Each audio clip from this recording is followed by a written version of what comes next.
suele ser alrededor de 25 o 30 segundos.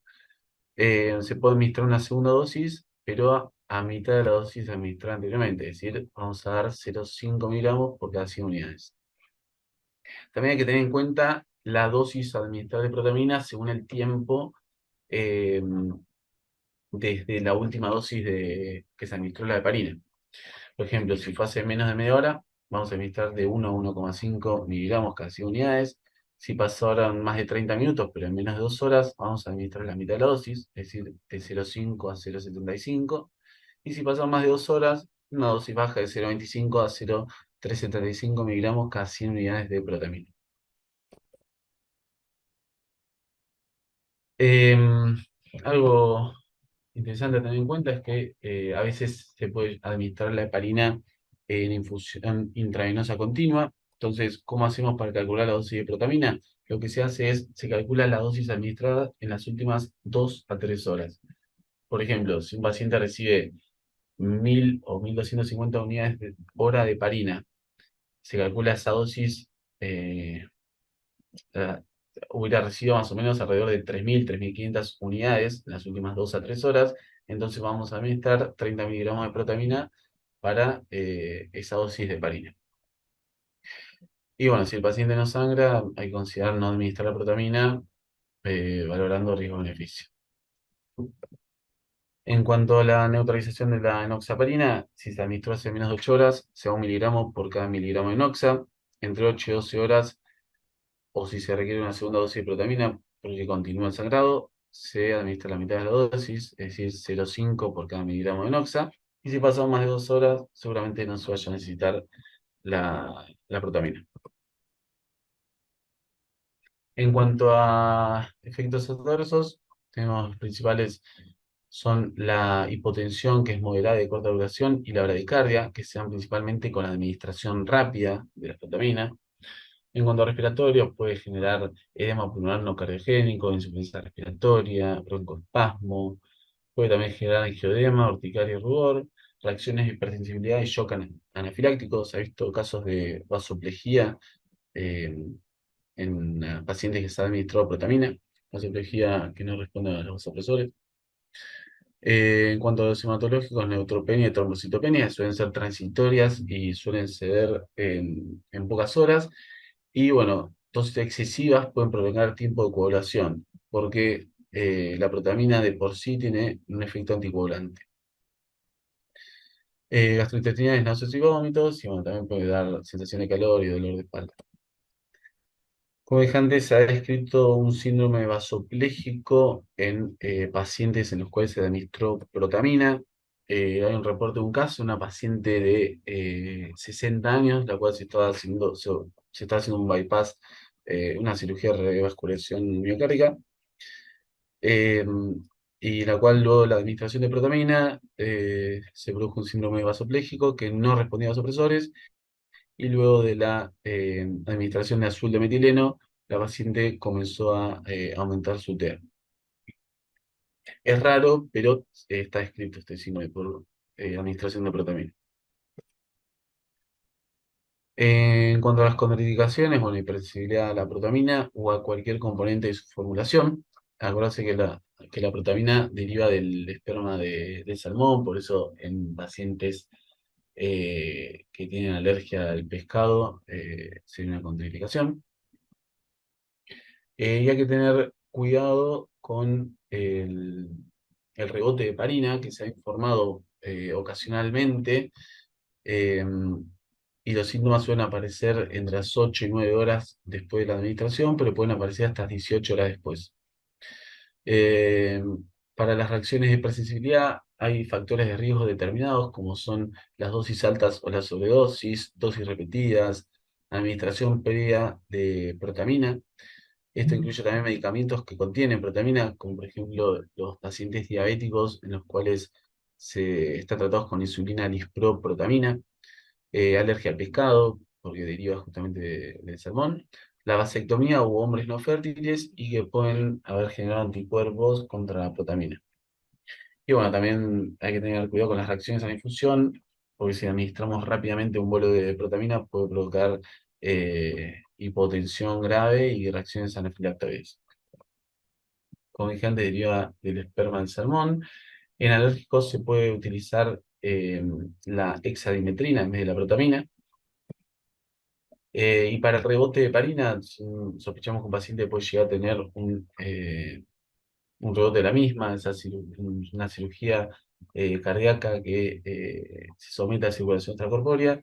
Eh, Puede pasar esto, no es común, pero hay casos descriptos. Y se puede considerar una infusión intravenosa continua de 25 miligramos hora de protamina durante 6 horas después de la dosis inicial de la parina. Interacciones, no hay descritas interacciones importantes, sí que tienen compatibilidad con cefalosporinas y penicilinas. En cuanto al embarazo y lactancia, en el embarazo es una categoría C, es decir, que valora el riesgo-beneficio. No hay estudios realizados de reproducción animal, tampoco en humanos, así que no se sabe mucho sobre esto. Y no se sabe si la protamina se excreta en la leche materna. Y por último, la clonidina, su presentación viene en ampolla de 150 microgramos mililitro, en tabletas de 0,1, 0,2 y 0,3 miligramos, y en parches también de 0,1, 0,2 y 0,3 miligramos. Acá en el hospital lo que hacemos es la ampolla de 150 miligramos, la cargamos en una jeringa de 10 eh, y la llevamos a 10 mililitros con solución fisiológica, entonces nos quedan 15 microgramos por mililitro. Mecanismo de acción.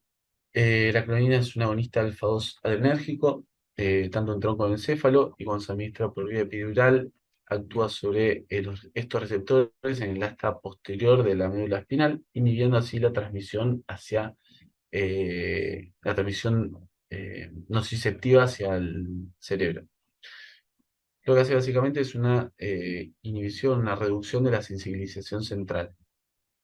Eh, la clonidina se usa en trastornos de déficit de atención, pero se desconoce el mecanismo exacto de acción. Se cree que actúa sobre el lóbulo, tiene una acción subcortical en el lóbulo prefrontal, que es el encargado de las emociones y el comportamiento de los pacientes. Este agonismo alfa-2 tiene una relación agonismo alfa-2, alfa-1 de 201, es decir, es 200 veces más agonista alfa-2.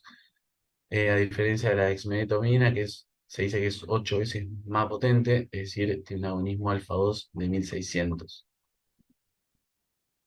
En esta imagen se ve perfecto el mecanismo de acción de la clonidina. Tenemos la neurona postsináptica con el receptor alfa-1, a donde se une la noradrenalina, y el receptor alfa-2 en la neurona presináptica, donde actúa la dexmedetomidina, o la clonidina en este caso, que lo que hace es simular lo que sería la noradrenalina al unirse a este receptor, y lo que genera es un feedback negativo. Entonces, toda esta noradrenalina que están en las vesículas sinápticas no se van a liberar justamente por este feedback negativo que genera.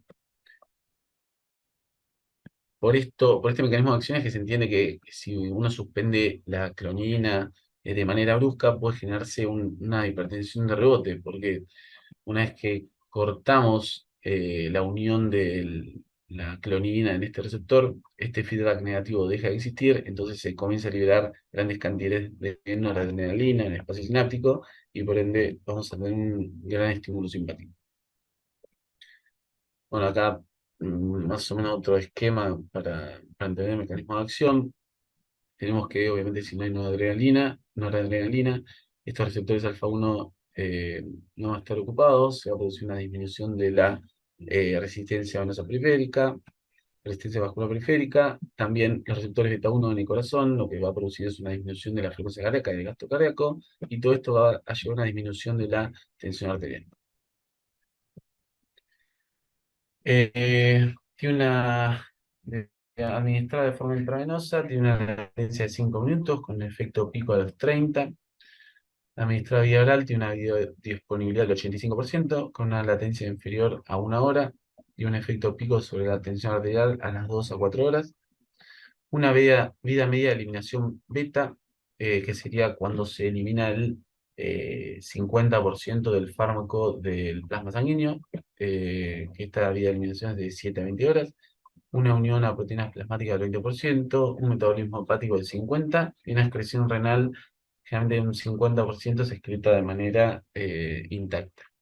Indicaciones principales son la hipertensión crónica, trastorno de déficit de atención e hiperactividad, síntomas vasomotores asociados a la menopausia y se utiliza como plan de analgesia multimodal. Las dosis en hipertensión crónica, bueno, recalcar que se usa como, no es una primera línea de acción, sino es un agente alternativo cuando el paciente no responde a otros fármacos. Por vía oral se utilizan las tabletas de liberación inmediata, se comienza con 0,1 miligramos 2 veces al día, y bueno, se va aumentando semanalmente cuando no va respondiendo de a 0,1 miligramos y vamos controlando cómo va respondiendo ese paciente a estas dosis. Generalmente no se usan más de 0,6 miligramos día, pero la dosis máxima es 2,4 miligramos.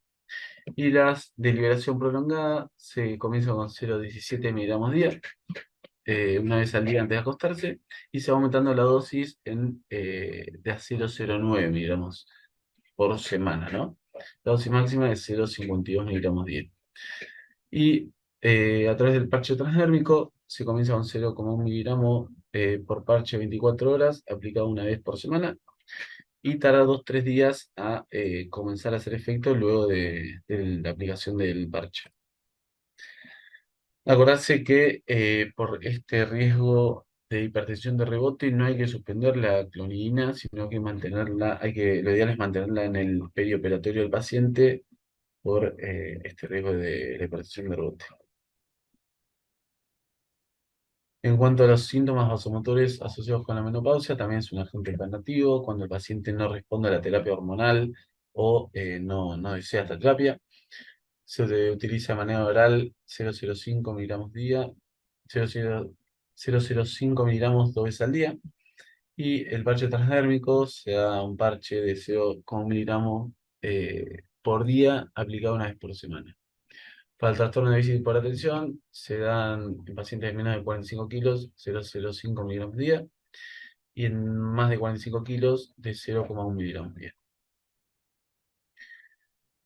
También se utiliza, otra de las indicaciones es para, en un plan de analgesia multimodal, si bien recordamos que el dolor, la nocicepción, se genera por distintas vías, como por ejemplo la vía de la enzima de la ciclooxigenasa, donde actúan los AINES principalmente, la vía de los opioides,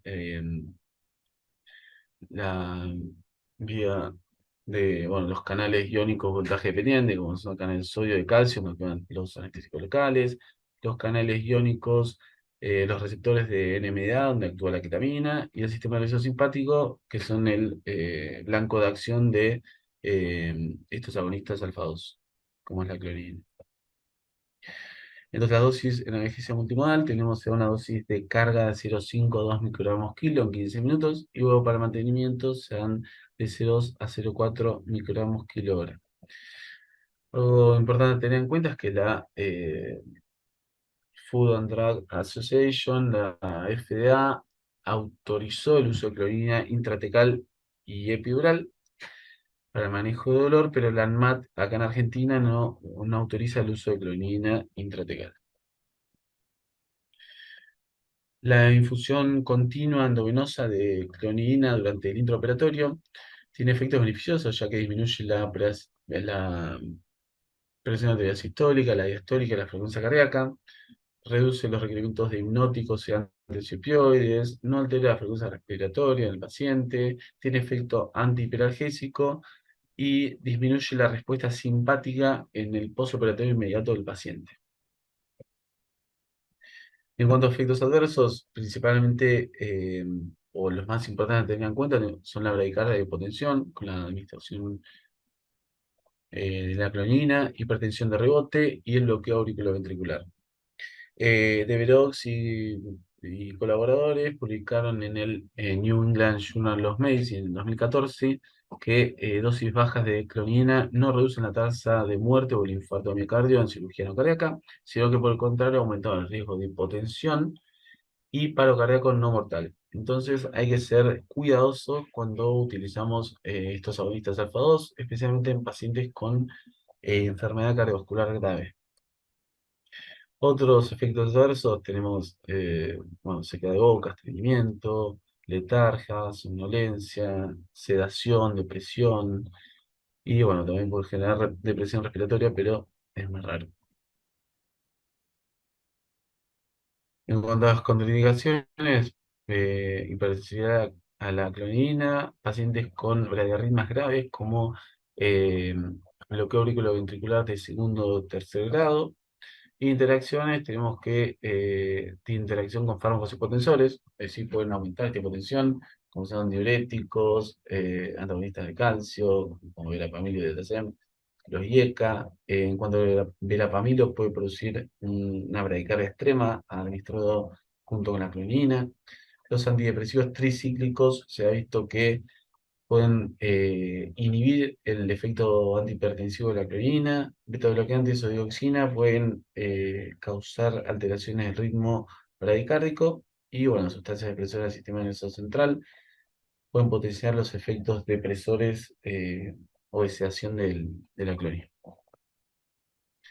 Y listo.